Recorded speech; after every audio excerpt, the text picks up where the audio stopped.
was also a memorial run this evening in Officer McCollum's honor. Our Paulo Salazar was on hand for that run. He has more on that now, live from the memorial outside police headquarters. Paulo. Lee, as you can imagine, it was a somber night as folks are still trying to wrap their heads around the tragic events that unfolded this past Friday night. Now, I'm outside the Corpus Christi Police Headquarters where a memorial has been set up to remember Officer Alan McCollum. And earlier this evening, a 1-mile memorial run was held, and you can feel just how heavy the hearts were of family and friends and colleagues as they took that first step in a run to remember.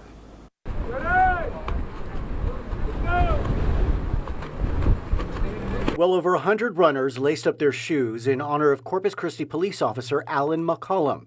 Despite grieving the loss of her husband, Alan's wife Michelle led the pack as they ran to remember the man she loved.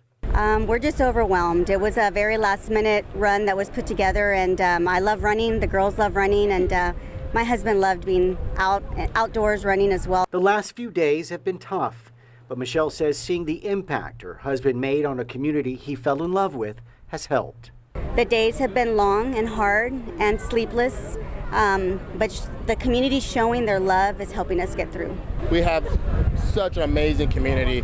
Just earlier today when we were escorting his body to the funeral home, people pulled over the side of the road, got out, helped position attention, held their hands to their hearts. Even though the memorial run only took about 30 minutes, the legacy of Alan McCollum will live on.